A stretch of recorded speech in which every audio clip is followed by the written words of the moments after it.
नमस्कार। कर्मों का सिद्धांत, थ्योरी ऑफ कर्मा, लेखक हीराभाई ठक्कर। भाग 12। क्या व्यक्ति को पुरुषार्थ नहीं करना चाहिए? यहाँ पुरुषार्थ से मतलब अपना कोई भी कार्य या कोई भी काम, अपनी दिनचर्या का कोई भी काम अपने पराक्रम से, विवेक से करना चाहिए, ईमानदारी से करना चाहिए।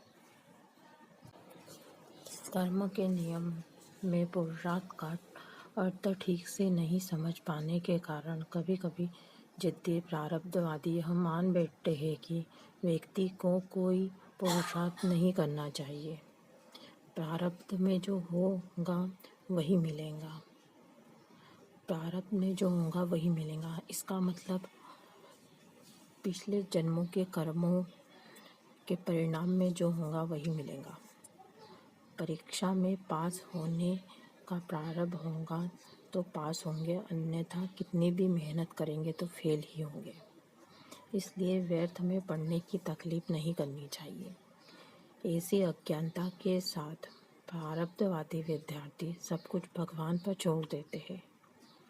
एक पक्का प्रारब्धवादी विद्यार्थी संस्कृत का अभ्यास करता है किंतु संस्कृत बोल नहीं पाता, इसलिए टूटी फूटी संस्कृत भाषा कहने लगा।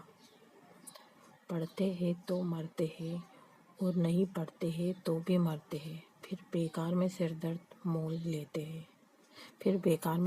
क्यों मोल लेते हैं? ऐसे पागल प्रारब्धवादी पुरुषार्थ का अर्थ नहीं समझते। प्रारब्ध में हो तो मिलता है, मतलब अपने कर्मों में हो तो ही मिलता है, यह वास्तविक सत्य है। किंतु प्रारब्ध कहाँ लगाना है और पुरुषार्थ कहाँ करना है, इसका विवेक व्यक्ति को ठीक से समझना चाहिए। नौकरी मिलना प्रारब्ध है। नौकरी मिलना प्रारब्ध है मतलब नौकरी मिलना पिछले जन्मों के कर्मों का परिणाम है, किंतु उसे अच्छी तरह ईमानदारी के साथ और विवेकशीलता के साथ जारी रखना पुरुषार्थ है। मकान मिलना प्रारब्ध है, मतलब मकान मिलना पिछले जन्मों का कर्मों का फल है, किंतु उसे संभालना, अच्छी तरह संभालना पुरुषार्थ है। पैसा मिलना प्रारब्ध है, किंतु उसका सदुपयोग करना पुरुषार्थ है।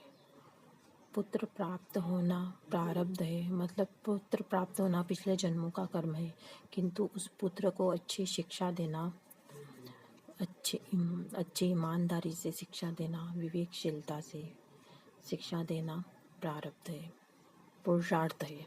माफ करना, पुरुषार्थ है। प्रारब्ध में वैसी ही नौकरी और उतना ही पैसा मिलेगा, वैसा ही स्त्री पुत्र आदि मिलेंगे, किंतु जो भी मिलता है उसका साधन के रूप में विवेक पूर्ण उपयोग करने में सच्चा पुरुषार्थ समाहित है। संपत्ति होना प्रारब्ध है। संपत्ति होना पिछले जन्मों के कर्मों का फल है, किंतु अपनी आत्मा को संतोष हो उतना पुरुषार्थ व्यक्ति को करना चाहिए।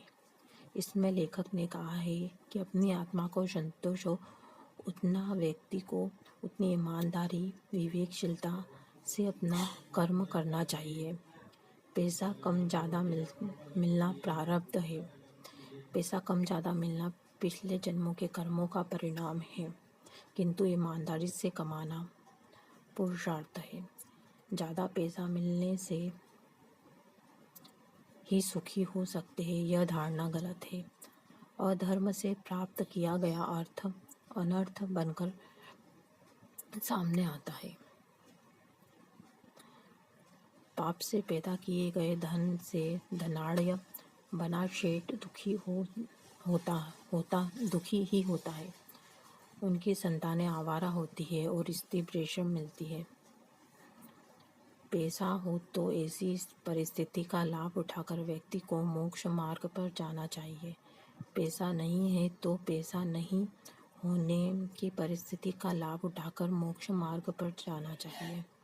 पत्नी हो तो पत्नी होने का लाभ लेकर मोक्ष मार्ग पर जाना चाहिए, और विदुर हो तो विदुर होने की परिस्थिति का लाभ लेकर मोक्ष मार्ग पर जाना चाहिए।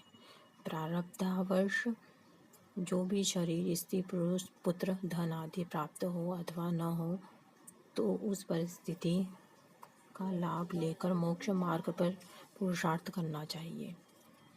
किसी की भी आत्मा को कष्ट दिए बिना, नीच व्यक्ति की खुशामद के लिए उसके घर जाए बिना और अपनी आत्मा को क्लेश दिए बिना प्रारब्धवश जो भी थोड़ा बहुत मिले वह बहुत है, ऐसे संतोष के साथ लगातार पुरुषार्थ करते रहना चाहिए।